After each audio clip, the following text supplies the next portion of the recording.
For 80 years, the United States government told you one story. Tonight, that story collapses. In May 2026, under direct presidential order, the Pentagon was forced to open vaults that hadn't seen daylight since 1947. What came out wasn't just paperwork. It was proof that the cover-up was real, organized, and deliberate. A single redacted page, stamped, "Top Secret Unexplained Aerial Phenomena," sat buried in a filing cabinet for generations. Someone decided you didn't need to know. Tonight, we open that file. And once you see what's inside, you will never trust an official explanation the same way again. This is not speculation. This is declassified. This is redacted truth. To understand how deep this goes, you have to go back to the archive itself, a place designed to make truth disappear. Inside the National Archives, there are rooms most Americans will never see. Endless rows of locked filing cabinets, drawers sealed for decades, one left open, emptied. Its contents vanished before a single journalist could ask why. This is bureaucracy weaponized, not destruction. Quiet removal. A drawer that should hold 79 years of military reports on unidentified aircraft, sitting hollow. Someone came before you did. Someone always does. And the deeper you dig into how these files were managed, the more you realize. The cover-up was never about one event. It was a system, built to outlast every president who tried to expose it. Now we go back to where it started. July 1947, a desert outside Roswell, New Mexico. A rancher finds debris scattered across his land. The military arrives within hours. Not local police. Military. Within 24 hours, a press release goes out calling it a flying disc. Within 48 hours, that story is retracted and replaced with weather balloon. Two contradictory official statements, 4 days apart, from the same military base. That contradiction is not an accident. That is the first thread in an 80-year pattern. Tell the public something, then bury it under something safer. The Roswell weather balloon explanation became gospel for decades. It was, according to documents released decades later, a lie built to protect something far stranger than broken instruments. Picture the scene the government doesn't want you to picture. A military jeep crossing open desert at dawn, headlights cutting through dust and haze, soldiers moving fast toward debris scattered across the sand. This wasn't a routine weather balloon retrieval. Routine recoveries don't require this kind of urgency, this level of secrecy, this many boots on the ground before sunrise. Witnesses on the ranch that day described material unlike anything they'd seen. Metal that wouldn't bend, fragments with markings nobody could identify. Within hours, the area was sealed. Within a week, every witness had been told, directly or indirectly, to stop talking. That silence didn't happen by accident. It was engineered. And it worked, for almost 80 years. The boots on the ground that week belonged to men under orders they weren't allowed to question. Soldiers walking the debris field weren't just collecting evidence. They were containing it. Every fragment photographed, every witness logged, every loose end accounted for, except one, the truth itself, which kept leaking out in fragments for decades, no matter how hard they tried to bury it. This is the part most documentaries skip. The cover-up wasn't one decision made in one room. It was thousands of small decisions, made by soldiers, officers, and analysts, each one told this was for national security. Each one believing they were protecting their country. Most of them had no idea what they were actually protecting. Fast forward to the 1950s, inside a military briefing room, most Americans will never see photographs of. Rows of chairs, a chalkboard hastily erased, but never fully clean. Faint chalk lines still visible if you know where to look. This is where Project Blue Book began, the Air Force's official investigation into unidentified flying objects, publicly framed as scientific curiosity. Privately, internal memos tell a different story. The goal wasn't to find answers. The goal was to manage public perception, while the real investigation happened somewhere else, somewhere unrecorded. Blue Book closed in 1969, officially concluding there was nothing to see. That conclusion was written before the most credible cases were even properly reviewed. Every cover-up needs paperwork, and paperwork needs language designed to confuse rather than clarify.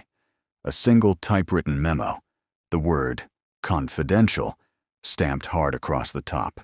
Ink slightly smudged from how many hands touched it before it disappeared into a vault. These documents weren't written for clarity. They were written to be defensible decades later, vague enough to deny, specific enough to control. This is bureaucratic camouflage, the same tactic used in classified programs from Cold War weapons testing to intelligence operations. Hide the truth in language so dry, so procedural, that no journalist wants to dig through it. It worked for 70 years.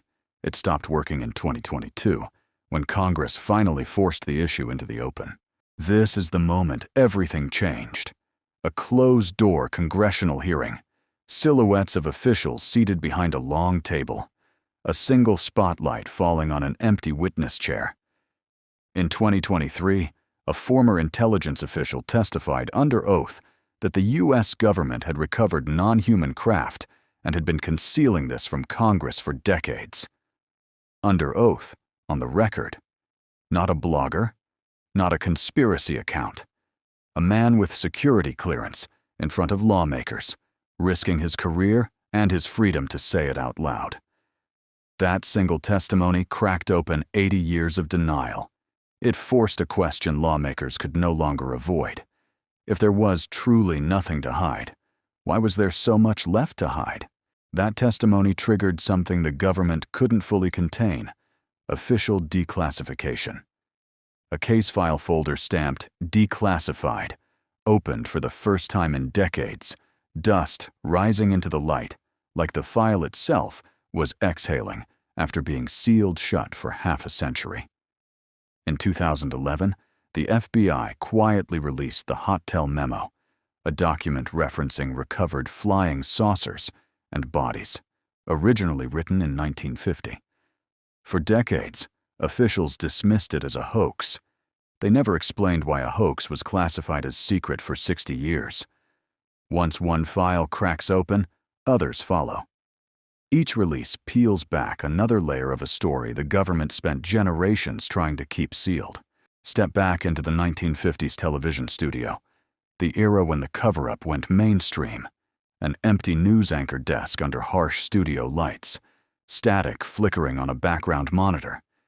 This is where the public narrative was shaped, not by scientists, but by carefully placed media stories designed to make witnesses look foolish.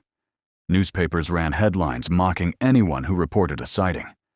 Radio hosts turned credible witnesses into punchlines. This wasn't organic skepticism. Internal Air Force documents later confirmed an active strategy to ridicule witnesses into silence. If you couldn't classify the truth, you discredited the people who saw it. That strategy worked for generations, and it almost worked forever. Every cover-up needs an enforcement mechanism, and this is where it lived. A hand stamping classified onto a thick stack of documents. The motion sharp, practiced, repeated thousands of times across decades inside rooms most Americans will never see. This stamp wasn't bureaucratic formality. It was a legal wall, built word by word, page by page, until an entire subject became nearly untouchable. Once a document carried that word, it became almost impossible for journalists, independent researchers, or even most members of Congress to gain access to it. Classification became the tool that let the government bury inconvenient truths without ever technically lying to anyone. They didn't have to deny what happened. They simply made sure you could never read the proof for yourself, no matter how many requests were filed, no matter how many years passed. For 70 years, that single ink stamp did more to protect this secret than any guard, any wall, any locked vault door ever could. Paper, stamped correctly, became the perfect prison, invisible, bureaucratic, and almost impossible to escape once you were sealed inside it. Beneath the surface, literally, the secrecy went deeper than filing cabinets and stamped paperwork.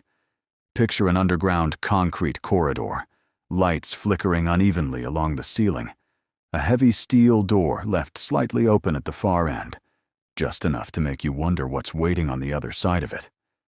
Multiple declassified records now confirmed the existence of compartmentalized programs.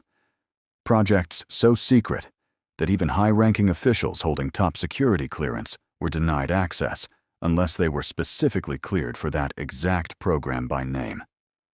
This system is called Need to Know, and it's the real reason so many whistleblower claims sounded insane to outsiders for decades. The people publicly denying knowledge of these programs weren't always lying through their teeth. Many of them genuinely didn't know because the entire structure was deliberately built so that almost nobody held the complete picture at any given time. Secrecy here wasn't an accident or an oversight. It was engineered from the very beginning, layer by layer, specifically so that no single person could ever expose the whole truth alone. Now look closer, because the evidence was never fully hidden in some distant vault. It was hidden in plain sight, buried under bureaucratic boredom instead. An aged photograph, a blurred, unidentified object suspended against open sky, a magnifying glass resting over it like someone once tried, and quietly failed, to explain it away with a simple answer. Military pilots, commercial airline crews, and trained radar operators filed thousands of these reports over 7 decades of recorded history. Most were dismissed in a single throwaway sentence: insufficient data. But insufficient data is not the same thing as no data at all. It means someone in a position of authority looked at the evidence, found something they genuinely couldn't explain, and chose the easiest available label instead of asking the much harder, more uncomfortable question that followed.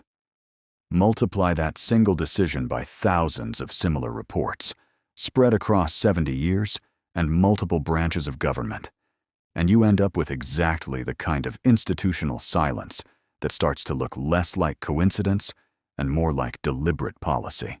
By the 1970s, the pressure had finally reached the heart of Washington itself. A Senate hearing room, rows of empty wooden seats stretching back into shadow, a flag fading into soft focus in the background, a single shaft of light landing directly on the podium where testimony once shook the entire room to silence. This was the era of the Church Committee, formed specifically to investigate decades of abuses of power across the American intelligence community. While its primary focus stayed fixed on surveillance and covert military operations, investigators repeatedly brushed up against compartmentalized programs they were never fully authorized to examine in detail. Lawmakers got close that decade, closer than most of the public ever realized at the time. But every single time they approached the edge of real disclosure, a wall of classification stopped them cold, citing national security. The 80-year pattern held firm once again. Get close to the truth, then get blocked by the very system that was originally built to protect it from outside eyes. This is the moment the wall finally cracked, wide open. A redacted page, torn slightly at the corner, just enough to reveal a fragment of typed text hidden beneath the thick black bar that was never supposed to become readable again. In the May 2026 declassification, independent researchers found exactly this kind of mistake. Partial releases where the redaction software failed completely, leaving readable fragments behind black bars that were technically supposed to erase them forever. Those exposed fragments referenced recovered physical materials, detailed witness debriefings, and internal program names that had never once appeared in any prior public document released to civilians. A simple formatting mistake exposed more readable truth in 30 seconds than 70 straight years of official government denial ever admitted to publicly. This is exactly what happens when a system built entirely on manual secrecy finally collides with modern digital technology. It doesn't redact information perfectly anymore, no matter how many lawyers review it first. Eventually, somewhere, it leaks.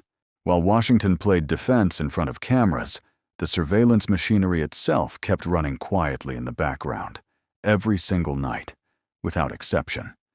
A remote radar station standing alone at night, a massive dish antenna silhouetted hard against a sky full of stars, a warning light blinking steadily atop the tower like a heartbeat. Nobody outside was ever supposed to notice. Declassified military logs now confirm that radar operators tracked objects performing maneuvers that defied every known aircraft capability on record. Instant acceleration with no visible propulsion, impossible 90-degree turns at extreme speed, complete radar silence, followed by sudden, unexplained reappearance seconds later. These weren't isolated, one-off incidents buried in a single report. They were logged repeatedly, across multiple decades and multiple branches of the military, by trained professionals whose entire job was accuracy. Every single one of those logs was classified the very moment it was filed away. The public was told for generations there was nothing unusual happening in American skies, while radar operators kept filing reports describing exactly the opposite, night after night, year after year. Every secret this enormous needs a physical vault, and every vault needs a dedicated gatekeeper standing guard over it. A worn leather briefcase chained directly to a heavy metal desk, a government seal embossed deep into its surface, left untouched except by the small handful of people specifically cleared to ever open it. Briefcases exactly like this one carried material considered far too sensitive to digitize, too sensitive to photocopy, too sensitive to risk leaving even a single unsecured trace anywhere in any system. For decades, the most dangerous information in this story moved this way. Physically, manually, deliberately slow, specifically designed so it could never be hacked, leaked, or accidentally duplicated by anyone without direct physical access. This is precisely why so much of this story managed to stay buried for so long without ever fully surfacing. It wasn't sitting online somewhere. It wasn't searchable in any database. It existed only in single, chained, heavily guarded copies, locked inside rooms that most people were never once allowed to enter in their entire careers. Inside Congress itself, even the secrecy followed its own quiet, repeated choreography. A congressional hallway late at night, fluorescent lights humming steadily overhead, a lone silhouette walking away from the camera, carrying a folder thick enough to matter to whoever eventually opens it. Staffers moving classified material between secure rooms became a quiet ritual repeated for generation after generation. Sensitive briefings held strictly behind closed doors. Transcripts sealed away before they ever had any chance of reaching the public record. Even elected officials, the very people supposedly accountable directly to you, were frequently shown only carefully selected fragments, heavily edited summaries, stripped of meaningful detail, just enough information to technically satisfy oversight requirements, without ever revealing the complete picture underneath. A functioning democracy fundamentally requires transparency in order to work properly. For nearly 80 straight years, on this one specific subject, that basic transparency simply did not exist, regardless of which political party happened to hold power, regardless of who occupied the Oval Office at any given time. And then there's the physical evidence itself, stored the old-fashioned way long before anyone in government fully trusted computers with secrets this enormous. Hands sorting carefully through a box of microfilm reels labeled simply National Archives. Dust floating slowly through a single beam of warehouse light. Decades of irreplaceable material, reduced down to small spools, nobody had properly reviewed in living memory. Some of these specific reels, finally declassified during the 2026 releases, contained witness debriefings dating all the way back to the 1960s. Direct testimonies from military personnel describing encounters they were explicitly ordered never to discuss again with anyone for the rest of their lives. Reading them now, decades later, you can practically hear how carefully each individual witness chose their exact words, visibly terrified of consequences that may no longer even exist today, bound tightly by an oath of silence that quietly outlived the careers, and in several documented cases, even the lives, of the men who originally gave that oath under pressure. This is where the story finally turns toward today, toward right now. A grand government building silhouetted hard against a violent night sky, lightning splitting the dark storm clouds directly above it, the kind of image that makes you feel genuinely small, standing in front of 80 straight years of buried institutional power. In February 2026, under direct presidential order, the entire machinery that had protected this secret for nearly 8 decades was formally told to stand down immediately. Not politely asked, directly ordered in writing from the very top of the chain of command. A formal declassification initiative launched at the highest possible level of government, designed specifically to force open the exact files that congressional hearings and isolated FBI releases had only ever managed to partially crack open before. For the very first time in modern American history, the same people who originally built this wall were ordered to start tearing it down themselves, piece by piece. What came out next changes everything you thought you understood about this story. Behind every declassified file sits the language built specifically to bury it, and this memo is proof. A printed page, the phrase "debunking campaign," visible among thick black redaction bars, dramatic raking light catching just enough of the ink to confirm what researchers had suspected for decades. This wasn't a record of scientific skepticism. It was a documented strategy, written down, approved, and executed.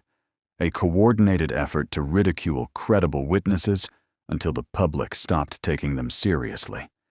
Internal memos like this one describe specific tactics. Leak embarrassing details to friendly journalists, encourage late-night comedians to mock sightings, quietly discredit military witnesses through their own chain of command. This wasn't a rogue analyst acting alone. This was policy, repeated across multiple decades, under multiple administrations, regardless of who occupied the White House. The campaign worked exactly as designed. Generations of Americans grew up believing that anyone who saw something unexplained in the sky was unstable, attention-seeking, or simply confused. Now, the memo confirming that strategy existed is sitting in front of us, declassified, undeniable, and finally readable in full. Picture the moment the public finally demanded answers out loud.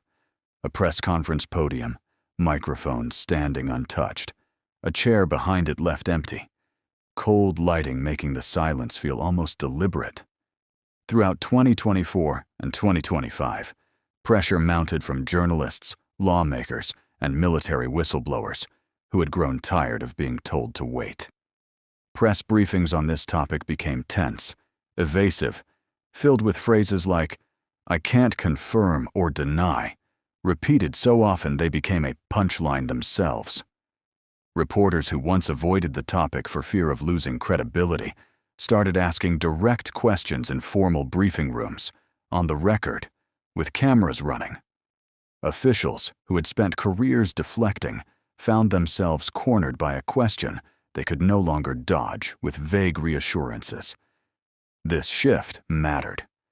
It signaled that the old strategy of ridicule and dismissal had finally stopped working on a new generation of journalists who weren't afraid to keep asking the same uncomfortable question again and again, until somebody in power was forced to give a real answer instead of another non-denial. Go back to the static, because the static itself tells a story. An old television screen flickering with interference, a faint silhouette of an aircraft barely visible through the noise, the dark room reflected back at you like the screen is watching you watch it.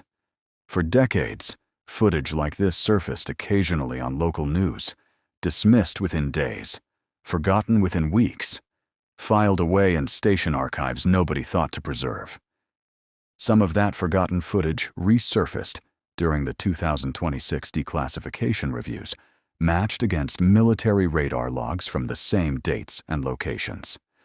When investigators cross-referenced civilian video against classified radar data, the patterns lined up in ways that were difficult to dismiss as coincidence. This is how the cover-up actually unraveled, not through one dramatic leak, but through patient researchers slowly connecting forgotten fragments scattered across 60 years of dismissed footage, ignored reports, and static-filled tapes nobody bothered erasing because nobody thought anyone would ever look again. Now picture the building at the center of it all, the place where the final decisions were made. A massive Pentagon-style structure at dusk, deep shadows swallowing its edges as the sky darkens behind it, imposing in a way that makes the secrecy feel almost architectural. Inside buildings like this, the program overseeing this disclosure effort operates under a name most Americans have never heard. Staffed by analysts cleared at levels most government employees will never reach. Their job in 2026 wasn't to investigate from scratch. It was to finally organize and release 79 years of scattered material that had been sitting in disconnected vaults across different branches of government, never compiled into a single accessible record until now. The fact that it took this long to even organize the files tells you something on its own. This wasn't a small secret hiding in one drawer. It was a sprawling, fragmented, decades-deep institutional habit of silence that took an entire task force just to map out, let alone explain. This is the file that started the unraveling in 2026. A hand sliding a thick folder marked Tranche 1 across a polished table. Dramatic side lighting catching the edge of the paper as it changes hands for the first time in decades. On May 8, 2026, the first official batch of declassified material was released to the public, containing reports, witness statements, and military records dating back to the 1940s. This wasn't a leak. It was a sanctioned, deliberate release, ordered from the top, designed to begin dismantling 8 decades of institutional silence in controlled phases. Researchers who reviewed the first tranche described the contents as both more extensive and more carefully curated than expected, full of confirmation that records existed, but still missing key details that many believe are being held back for a future release. Even in disclosure, control persisted. The government wasn't simply opening the vault. It was choosing, page by page, exactly how much truth the public was allowed to see at once. Step inside the chamber where laws are supposed to hold power accountable. An empty Senate chamber, lit only by emergency lighting. Rows of vacant seats fading into darkness. The silence somehow louder than any debate ever held there. In the months following the 2026 declassification, lawmakers from both parties pushed for hearings to examine not just the new files, but the decades-long pattern of concealment they revealed. Some senators publicly admitted they had been kept in the dark themselves, despite holding security clearances that should have granted them access. That admission matters more than any single document. It confirms that this wasn't simply a secret kept from ordinary citizens. It was a secret kept from the very people elected to provide oversight. When the people meant to watch the government discover they were watched just as closely, the entire foundation of trust in classified national security programs starts to crack in ways that go far beyond this one topic. Back in the lab, where the analysis actually happens, away from press conferences and political theater. A scientist's hand lowering a magnifying glass over a grainy aerial photograph. Dim laboratory lighting, throwing long shadows across a desk covered in decades of unresolved case files. Independent researchers, granted access to portions of the declassified material, describe a frustrating pattern. Cases with strong physical evidence and credible multiple witnesses are still labeled insufficient data, the same dismissive language used 70 years ago. Some scientists now argue the government's own analytical standards were deliberately kept vague, allowing officials to dismiss almost any case without ever technically lying about the evidence. This is the quiet second cover-up hiding inside the first one. Even now, with files finally open, the analytical framework used to evaluate them may still be designed to produce the same dismissive conclusions the government has relied on since the very beginning of this story. This is the image that should make you stop and think. Storm clouds slowly parting over a desert landscape at twilight. A single beam of light breaking through onto empty terrain below, symbolic of exactly where this story stands right now. 80 years of denial, ridicule, and classification have technically ended with an order to disclose. But technically ended and fully resolved are not the same thing. The 2026 declassification proved the cover-up existed. It did not yet prove how deep it goes, how many programs remain untouched, or how many witnesses are still bound by agreements nobody in the public has ever seen. The light is breaking through. The storm hasn't fully cleared. And for the first time in 8 decades, ordinary citizens, journalists, and lawmakers are finally positioned to keep pushing instead of being told, once again, that there's simply nothing left to see. This is how every locked file eventually gets locked again.